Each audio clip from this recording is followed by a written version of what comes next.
యేసునందు దేవుని ఉన్నతమైన పిలుపునకు కలుగు బహుమానమును పొందవలెనని గురి యొద్దకే పరిగెత్తుచున్నాను. తల్లు వంచుదాం, ప్రార్థన చేద్దాం. సర్వాధికారివైన ప్రభువా, సర్వోన్నతుడానికి స్తోత్రం. పరిశుద్ధాత్మ తండ్రి, ఇదిగో మీ యొక్క వాక్యమును బోధించుటకు నిలబడి ఉండగా పరిశుద్ధాత్మ తండ్రి నోటికి బూరగా శబ్దముగా మీరుండమంటూ ప్రార్థన చేస్తుంటున్నాను. వీళ్ళందరికీ కూడా వినగలిగిన చెవులను, గ్రహించేటటువంటి మనస్సును అనుగ్రహించి మీరు మహిమ పొందుమని యేసు నామములో ప్రార్థిస్తున్నాను తండ్రి, amen. Praise the lord. Hallelujah, hallelujah. సరే, మంచిదండి. అపోస్తలుడైనటువంటి పౌలు గారు ఫిలిప్పీలకు రాస్తూ 3వ అధ్యాయము 14వ వచనంలో ఈ మాటలు రాసి ఉంచాడు. క్రీస్తు యేసునందు దేవుని ఉన్నతమైన పిలుపునకు కలుగు బహుమానమును పొందవలెనని గురి యొద్దకే పరిగెత్తుచున్నాను. విశ్వాసి ఆత్మీయ యుద్ధము లోపల నిలబడాలి, నడువాలి, పరిగెత్తాలి, పోరాడాలి. విశ్వాసి ఆత్మీయ యుద్ధములో నిలబడాలి, నడువాలి, పరిగెత్తాలి, పోరాడాలి. పోరాడినటువంటి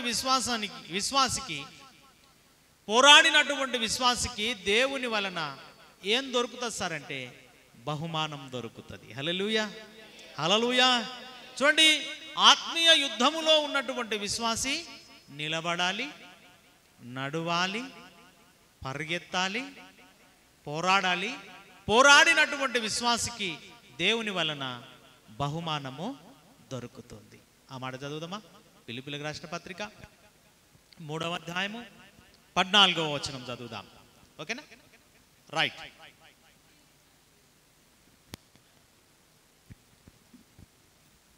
ఓకేనా? ఫిలిప్పీలకు రాసిన పత్రిక 3వ అధ్యాయము 14వ వచనం చదువుదాం. క్రీస్తు యేసునందు దేవుని ఉన్నతమైన పిలుపునకు కలుగు బహుమానము పొందవలెనని గురి యొద్దకే పరిగెత్తుచున్నాను. పౌలు అంటున్నాడు, క్రీస్తు యేసునందు దేవుని ఉన్నతమైనటువంటి పిలుపునకు కలుగు బహుమానము పొందవలెనని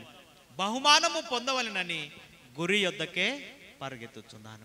ఏం పొందాలంటే ఇప్పుడు బహుమానము పొందాలంట. హల్లెలూయా, హల్లెలూయా.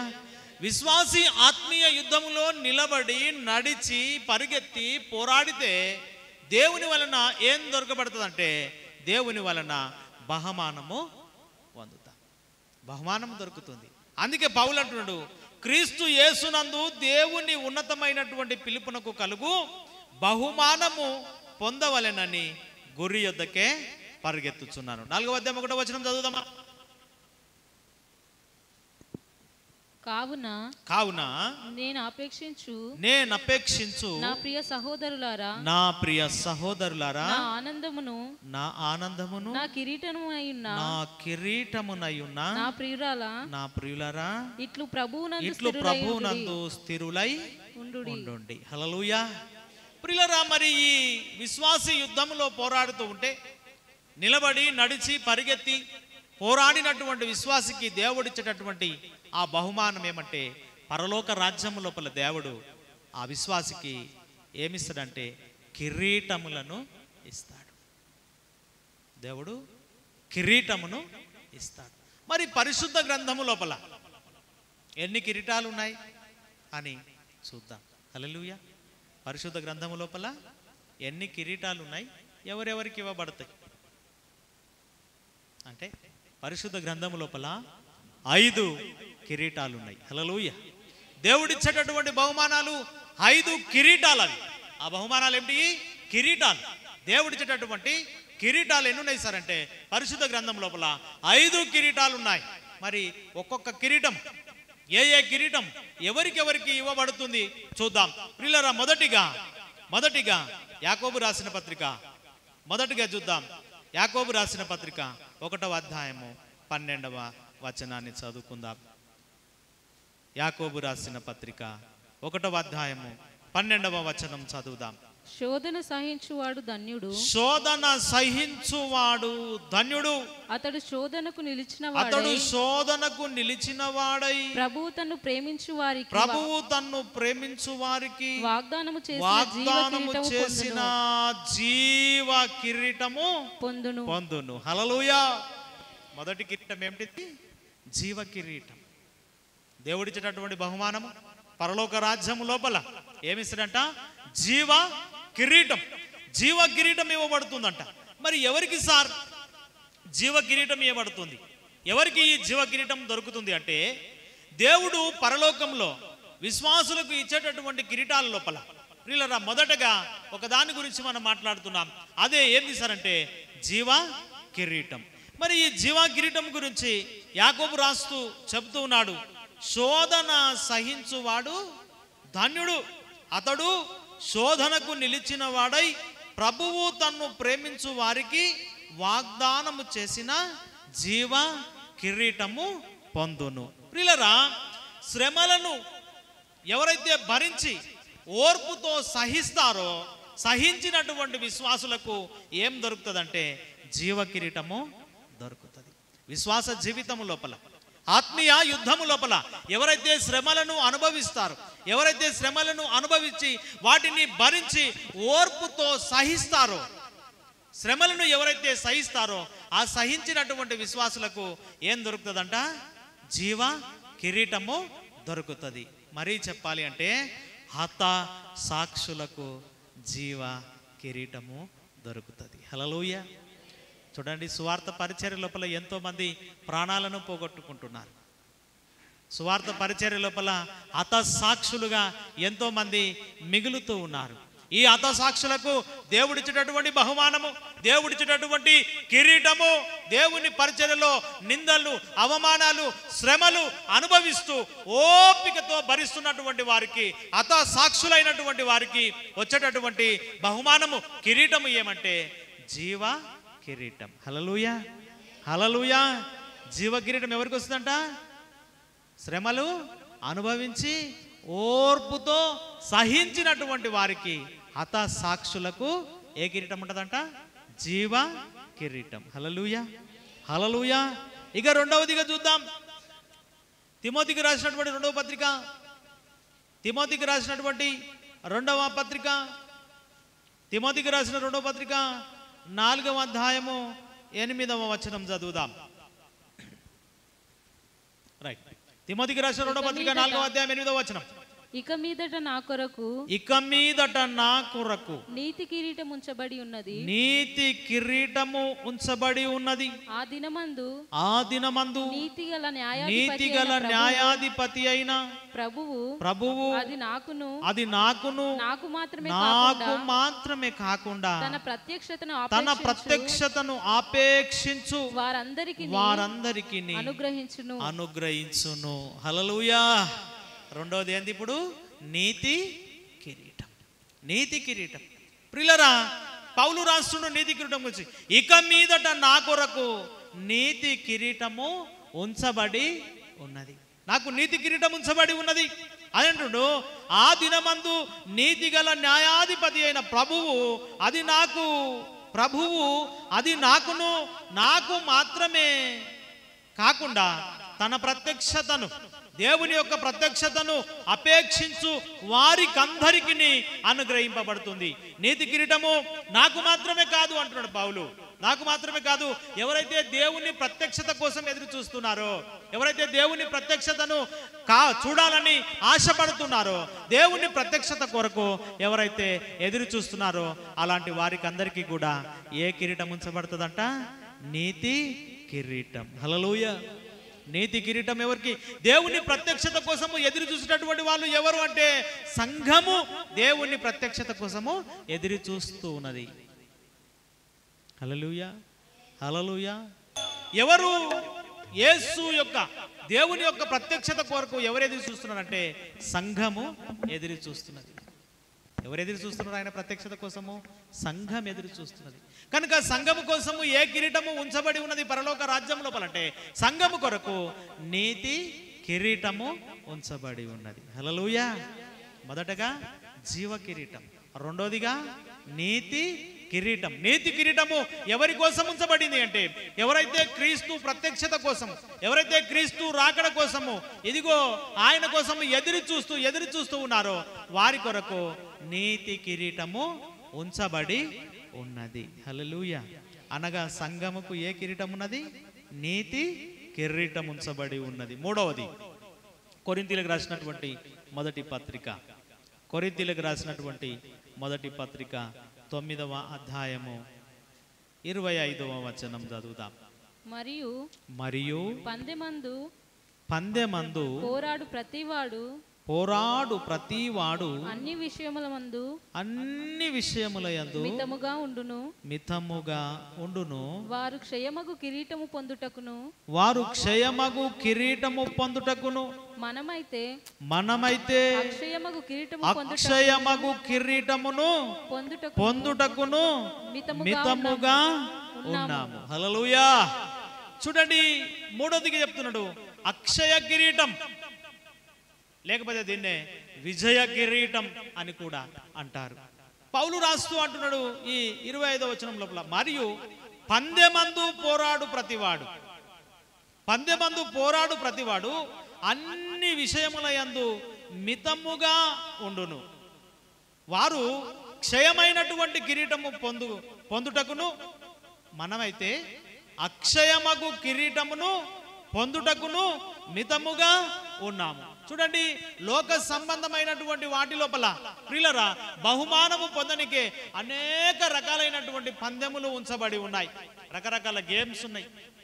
క్రికెట్ ఉన్నది, బ్యాడ్మింటన్ ఉన్నది, వాలీబాల్ ఉన్నది, కబడ్డీ, ఖోఖో, ఇట్లా రకరకాల ఆటల లోపల గెలిచినటువంటి వారికి ఏమిస్తారు? బహుమానము ఇస్తారు. మనము కూడా యేసుక్రీస్తు ఈ పరుగు పందెములో మనం ఉన్నాం.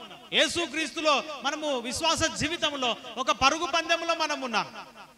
చూడండి, లోకములో గెలిచినటువంటి వారికి ఎలాంటి కిరీటం వస్తుందంట? క్షయమైనటువంటి కిరీటం. అది పాడేటటువంటి కిరీటం వస్తుందంట. కానీ దేవునిలో నిలబడి గెలిచినటువంటి మనకు పౌలు రాస్తూ ఉన్నాడు అక్షయ కిరీటము ఉంచబడి ఉన్నది. అది క్షయమైనది కాదు, అది అక్షయమైనటువంటిది. అది విజయ కిరీటము, అది నాశనము లేనటువంటిది. అక్షయ కిరీటము ఉంచబడి ఉన్నది. దేవునికి స్తోత్రం. హల్లెలూయా, హల్లెలూయా. ఈ అక్షయ కిరీటము ఎవరికి సారి ఇవ్వబడుతుంది అంటే ఇది క్రీస్తు కోసము విశ్వాసముతో ఎవరైతే పోరాడి గెలుస్తారో, యేసుక్రీస్తు లోపల, యేసుక్రీస్తు కోసము ఎవరైతే విశ్వాస జీవితం లోపల పోరాడి గెలుపొందుతారో అలాంటి వారికి ఏం దొరుకుతుంది సార్ అంటే అక్షయ కిరీటము దొరుకుతుంది. హల్లెలూయా, హల్లెలూయా. యేసుక్రీస్తు లోపల విశ్వాస జీవితం లోపల అనేక రకాలైనటువంటి శ్రమలకు ప్రియులరా ఇదిగో పోరాడి ఎవరైతే గెలుస్తారో, ఈ పరుగు పందెంలో నిలబడినటువంటి వాళ్ళు ఎవరైతే పోరాడి గెలుస్తారో, పోరాడి గెలిచినటువంటి వారికి అక్షయ కిరీటము అనగా విజయ కిరీటమును దేవుడు మన కోసం ఉంచి ఉన్నాడు. హల్లెలూయా, హల్లెలూయా. ఏమేమిటిది? జీవ కిరీటము, నీతి కిరీటము, మూడవది అక్షయ కిరీటం. దేవునికి స్తోత్రం. అక్షయ కిరీటము ఎవరికి ఇవ్వబడుతుంది? ఇది క్రీస్తు కోసము విశ్వాసంతో పోరాడి గెలవాలి. పోరాటంలో ఓడిపోతే ఇయ్యడు, పోరాడి గెలవాలి. ఎవరైతే పోరాడి గెలుస్తారో, పోరాడి గెలిచినటువంటి వారికి ఏమిస్తారు సార్ అంటే అక్షయ కిరీటము ఉంచబడి ఉన్నది. హల్లెలూయా, హల్లెలూయా. మొదటి పేతురు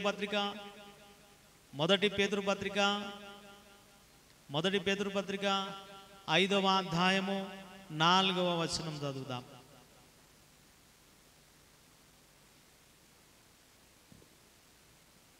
ప్రధాన కాపరి ప్రత్యక్షమైనప్పుడు మీరు వాడబారని మహిమ కిరీటము పొందుదురు. హల్లెలూయా, హల్లెలూయా. ప్రియులారా, ప్రధాన కాపరి ప్రత్యక్షమైనప్పుడు మీరు వాడబారని మహిమ కిరీటము పొందుతారు. హల్లెలూయా. ఇదే కిరీటం అట, మహిమా కిరీటం. వాడబారనటువంటి మహిమ కిరీటం పొందుతారు మీరు. ప్రధాన కాపరి ప్రత్యక్షమైనప్పుడు వాడబారనటువంటి మహిమ కిరీటాన్ని పొందుతారు. ఎవరు సార్? ఈ మహిమ కిరీటము పరలోక రాజ్యములో పొందుకునేటటువంటి వాళ్ళు. ఎవరు ఈ మహిమ కిరీటాన్ని పొందుకుంటారంటే ఎవరైతే విశ్వాసుల యొక్క విశ్వాసాన్ని పెంపొందిస్తూ ఉంటారో, ఎవరైతే విశ్వాసుల యొక్క విశ్వాసాన్ని పెంపొందింపజేస్తూ ఉంటారో అలాంటి వారికి ఏ కిరీటం వస్తుందంటే మహిమ కిరీటము వస్తుంది. ఎవరు మళ్ళా విశ్వాసుల యొక్క విశ్వాసాన్ని ఇంకా బలపరచేటోళ్ళు, ఇంకా పెంపొందించేటోళ్ళు, విశ్వాసిని ఇంకా బలపరచేటోళ్ళు ఎవరు బలపరుస్తారు? అట్లా దేవుని సేవకులు బలపరుస్తారు. హల్లెలూయా. విశ్వాసి యొక్క విశ్వాసమును ఎవరు బలపరుచుకుంటూ పోతారు? దేవుని సేవకులు విశ్వాసి యొక్క విశ్వాసమును బలపరుచుకుంటూ వెళ్తారు. కనుక సేవకులకు ప్రధాన కాపరి అయినటువంటి సేవకుడు అంటే ఎవరు? కాపరి. ఏ కాపరి? మామూలు కాపరి, సంఘ కాపరి. హల్లెలూయా, సంఘ కాపరి. కానీ ప్రధాన కాపరి ఎవరు? కాపరులకు అందరికీ కాపరి ఆయన, ప్రధాన కాపరి. ప్రధాన కాపరి అయినటువంటి యేసుక్రీస్తు ప్రభుల వారు ఆయన ప్రత్యక్షమైనప్పుడు సంఘ కాపరులకు ఏమిస్తాడు? మహిమ కిరీటము ఇస్తాడు. హల్లెలూయా. ఏ కిరీటం ఇస్తాడు? మహిమా కిరీటం. ఎందుకు? విశ్వాసుల యొక్క విశ్వాసాన్ని ఏం చేసుకుంటూ వస్తాడు? కాపరి పెంపొందింపజేసుకుంటూ వస్తాడు, వాళ్ళను బలపరుచుకుంటూ వస్తాడు. కనుక సేవకులకు ఏ కిరీటం ఇస్తాడంట? మహిమ కిరీటము ఇయ్యబడుతుంది. హల్లెలూయా, హల్లెలూయా. ఎన్నైనాయి? 4 అయినాయా? ఏంటిది? జీవ కిరీటము, నీతి కిరీటము, అక్షయ కిరీటము, 4వది మహిమ కిరీటం. ఇక మొదటి తెస్సలోనికి రాసిన పత్రిక 2వ అధ్యాయము, మొదటి తెస్సలోనికి రాసిన పత్రిక 2వ అధ్యాయము 19వ వచనం. మొదటి తెస్సలోనికి రాసిన పత్రిక 2వ అధ్యాయము, మొదటి తెస్సలోనికి రాసిన పత్రిక 2వ అధ్యాయము 19వ వచనం. ఏలయనగా మా నిరీక్షణ అయినను ఆనందమునైనను అతిశయ కిరీటమైనను ఏది? అతిశయ కిరీటమైనను ఏది? మన ప్రభు అయిన యేసు యొక్క రాకడ సమయమున, మన ప్రభు అయిన యేసు క్రీస్తు యొక్క రాకడ సమయము లోపల ఆయన ఎదుట మీరే కదా, ఆయన ఎదుట మీరే కదా. దేవునికి స్తోత్రం అండి. హల్లెలూయా, హల్లెలూయా. మరలా చదువుదామా? మొదటి తెస్సలోనికి రాసిన పత్రిక 2వ అధ్యాయము 19వ వచనము.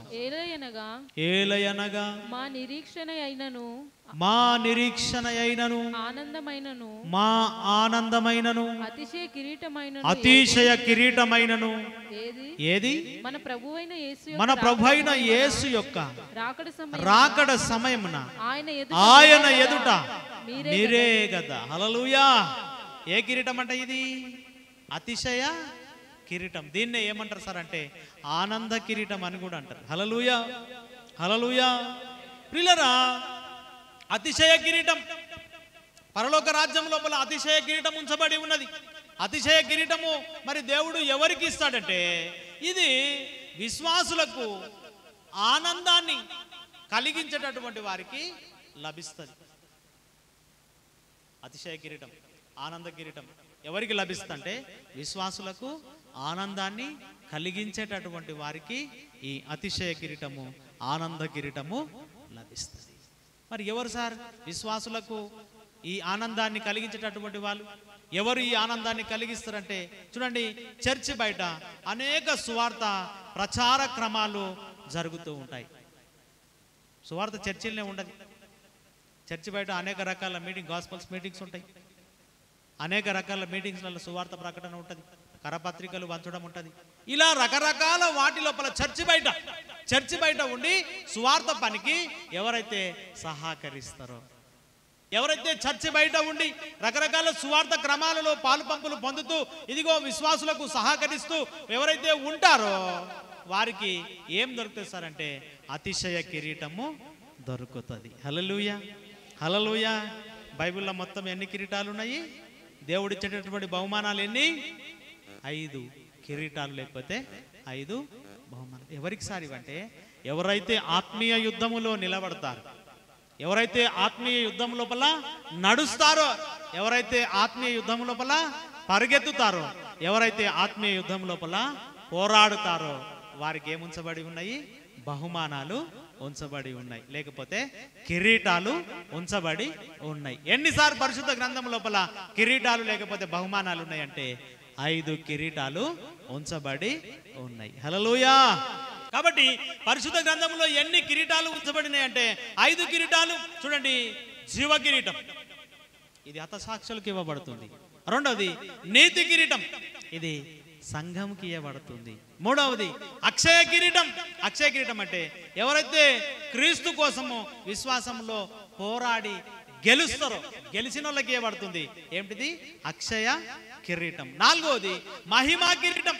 మహిమా కిరీటం ఎవరికి ఇవ్వబడుతుంది అంటే దేవుని సేవకులకు ఇవ్వబడుతుంది మహిమ కిరీటం. లాస్ట్ది అతిశయ కిరీటం. అతిశయ కిరీటం అంటే ఎవరైతే సంఘము వెలుపల ఉండి సువార్త పనిలో సహకరిస్తూ ఉంటారో వారికి అతిశయ కిరీటము, లేకపోతే దీన్ని ఆనంద కిరీటం అని కూడా అంటారు.